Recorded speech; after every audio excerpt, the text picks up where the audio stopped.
श्री गणेशाय नमः। हर हर महादेव। दोस्तों, स्वागत है आप सभी का भक्ति सागर चैनल में। आज हम भादों की चौथ माता की कहानी का श्रवण करेंगे। भादों की चौथ को भादोरी चौथ या बहुला चौथ भी कहा जाता है। इस दिन चौथ माता का व्रत किया जाता है और कहानी सुनी जाती है। इसके साथ ही विनायक जी की कहानी सुनी जाती है। कुमारी कन्याएं सुंदर सुशील और अच्छे पति की प्राप्ति के लिए चौथ का व्रत करती है और स्त्रियां इस व्रत को अपने सुहाग और पति की लंबी आयु के लिए करती है। आज हम आपके लिए दो भादों की चौथ माता की कहानी लेकर आए हैं। आप इन दोनों में से कोई भी भादवा चौथ की कथा जो आपको पसंद आए चौथ के व्रत के लिए पढ़ सकते हैं। नंबर 1, भादवा की चौथ माता की कहानी। एक बुढ़िया माई के ग्वालिया बछालिया नाम का बेटा था। बुढ़िया माई अपने बेटे के लिए 12 महीनों की चारों चौथ करती थी। बेटा लकड़ी लेकर आता था और दोनों माँ बेटा उनको बेचकर गुजारा करते थे। बुढ़िया माई रोजाना लकड़ी में से 2 लकड़ी रख लेती और चौथ के दिन बेटे से छुपकर बेचकर सामान लाती थी और 5 पुआ बनाती थी। एक पुआ गणेश जी महाराज को, एक चौथ माता को चढ़ाती, एक ब्राह्मण को और एक अपने बेटे को खिलाती थी और एक पुआ खुद खाती थी। एक चौथ के दिन बेटा अपनी पड़ोसन के घर गया। वह पुआ बना रही थी।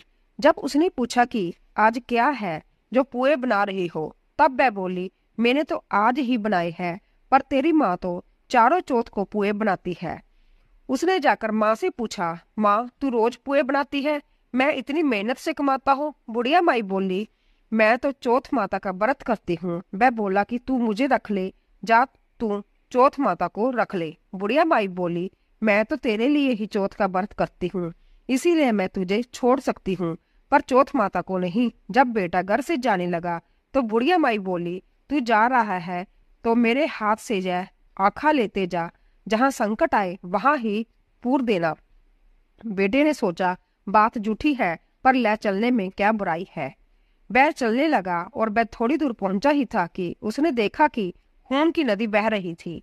कहीं से रास्ता नहीं मिला तो आंखा पूर कर बोला कि चौथ माता अगर तू सच्ची है तो रास्ता हो जाए। ऐसा कहते ही झट से रास्ता मिल गया। आगे गया तो घनघोर अंधेरा उजाड़ फैला हुआ था। उसने मन में सोचा कि मुझे शेर बगेरे खा जाएंगे, इसीलिए वह आंखा पूर कर बोला, चौथ माता मुझे रास्ता मिल जाए। और तब जल्दी से रास्ता मिल गया। वह आगे चला गया। जाते जाते एक राजा की नगरी में पहुंचा। वहां का राजा रोजाना एक आदमी की बलि देता था। वह एक बुढ़िया माई के पास गया। वह बुढ़िया माई रोती जा रही थी और पुए बनाई जा रही थी। लड़के ने बुढ़िया माई से पूछा कि बुढ़िया माई क्यों रो रही हो? तो बुढ़िया माई ने जवाब दिया कि मेरे एक ही बेटा है जिसकी कल राजा बलि देने वाला है, मैं उसी के लिए पुए बना रही हूँ।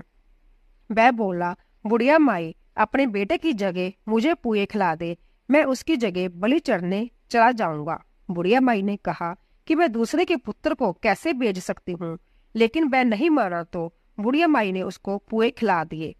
अगले दिन जब राजा का संदेश आया तो बुढ़िया माई ने सोचा कि मैं कैसे दूसरे के बेटे को बलि चढ़ने के लिए भेज सकती हूँ, मैं ऐसा नहीं कर सकती। लेकिन बाहर की आवाज सुनकर वह जाग गया और राजा के आदमियों के साथ चला गया। वहां मटके पकाने का हाव, जिसमें कुम्हार मटकों को पकाता है, बना हुआ था, जो एक मनुष्य का भोग लेने के बाद ही उसमें हाव पकते हैं। उन सब ने मिलकर उसको हाव में चुन लिया। वह आंखा पूर कर हाव में बैठ गया। एक दिन में ही हाव पक गया और मिट्टी के गड़े सोने चांदी के बन गए। वहां एक जमादारनी झाड़ू लगा रही थी। तब झाड़ू से एक कंकड़ उछलकर उन बर्तनों से जा टकराया। तब जमादारनी ने राजा को जाकर बताया कि आपका हाव तो पक गया है। तब राजा ने सोचा कि हाव तो 8 दिन में पकता है, आज 1 दिन में ही कैसे पक गया। जब जाकर देखा तो वहां पर मिट्टी के मटके की जगह हीरे मोती और सोने चांदी के कलश हो गए। अंदर से आवाज आई कि धीरे से उतारो, अंदर आदमी है। आवाज को सुनकर राजा के आदमी डर गए कि अंदर कौन सा भूत प्रेत आ गया।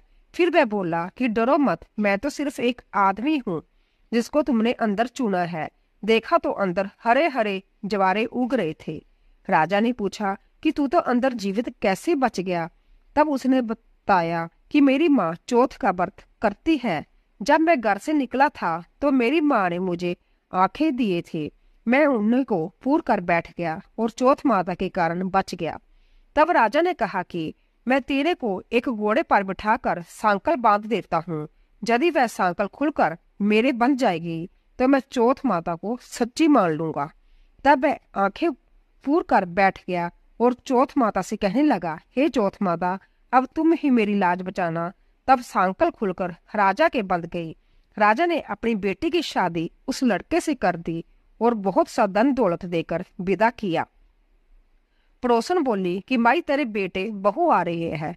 जब छत पर चढ़कर देखा तो सच में बेटे बहू आ रहे थे। हे चौथ माता, जैसे आपने बुढ़िया और उसके बेटे पर कृपा बनाई वैसे सभी पर कृपा बनाना। पादों की चौथ माता की कहानी कहने वाले को, कहानी सुनने वाले को, हुंकारा पढ़ने वाले को और पूरे परिवार पर अपनी कृपा बनाना। विनायक जी की कहानी। भगवान विष्णु माता लक्ष्मी जी से विवाह के लिए जाने लगे। तब सारे देवी देवताओं को बारात में जाने के लिए बुलाया गया। जब सभी देवतागण जाने लगे तो उन्होंने बोला कि गणेश जी की तो नहीं लेकर जाएंगे, क्योंकि गणेश जी बहुत ज्यादा खाते हैं और धुंध धुंधालो, सुंड सुंडालो, उखला सा पाम, छाजला सा कान, मस्तक मोटो लाजे, भीम कुमारी व मोटे मस्तक वाले हैं। इनको ले जाकर क्या करेंगे, इसलिए गणेश जी को तो यहीं पर गर्भ की रखवाली के लिए छोड़कर जाएंगे। ऐसा कहकर गणेश जी को छोड़कर सभी बारात में चले गए। वहां पर नारद जी आकर गणेश जी को कहने लगे कि हे विनायक जी, आपका तो बहुत अपमान कर दिया। आपके जाने से बारात बुरी लगती, इस कारण आपको यहीं पर छोड़कर चले गए। तब विनायक जी ने अपने वाहन मूषक को आज्ञा दी कि संपूर्ण पृथ्वी को खोदकर खोखली कर दो। आज्ञा पाकर मूषक ने खोदकर पूरी धरती को खोखला कर दिया। खोखली होने से भगवान विष्णु के रथ का पहिया धरती में धंस गया। तब हर कोई रथ के पहिए को निकालने की कोशिश करने लगा, लेकिन रथ का पहिया नहीं निकला। रथ का पहिया निकालने के लिए खाती को बुलाया गया। खाती ने वहां आकर सारा दृश्य देखा। उसके बाद रथ के पहिए को हाथ लगाकर कहा, जय गजानंद गणेश जी महाराज की जय। इतना कहते ही रथ का पहिया निकल गया। सब आश्चर्यचकित होकर सोचने लगे कि तुमने गणेश जी का नाम क्यों लिया। तो खाती ने बोला कि जब तक गजानंद गणेश जी महाराज का नाम नहीं लिया जाता तब तक कोई कार्य सिद्ध नहीं होता। जब भी गणेश जी को सच्चे मन से सिमरन करता है और याद करता है, उसके सारे बिगड़े काम बन जाते हैं। तब सबने सोचा कि हम तो गणेश जी को लेकर ही नहीं आए। सबको अपनी गलती का एहसास हुआ और एक जने को बेचकर गणेश जी को बुलाया गया और माफी मांगी गई। पहले गणेश जी का विवाह रिद्धि सिद्धि से करवाया गया और फिर विष्णु भगवान का विवाह लक्ष्मी जी से हुआ। उसके बाद सभी देवताओं में प्रसन्नता और हर्षोल्लास छा गया। हे विनायक महाराज जी, जैसा भगवान का कार्य सिद्ध किया वैसा सबका करना। विनायक जी की कहानी कहने वाले का, विनायक जी की कहानी सुनने वाले का, ओंकार भरने वाले का और सभी का कार्य सिद्ध करना। बोलो विनायक महाराज जी की जय। दोस्तों, आशा करती हूँ कि आपको हमारी कथा अवश्य पसंद आई होगी। इस जाने से पहले चैनल को सब्सक्राइब कीजिए, लाइक कीजिए और शेयर कीजिए। आप सभी का धन्यवाद।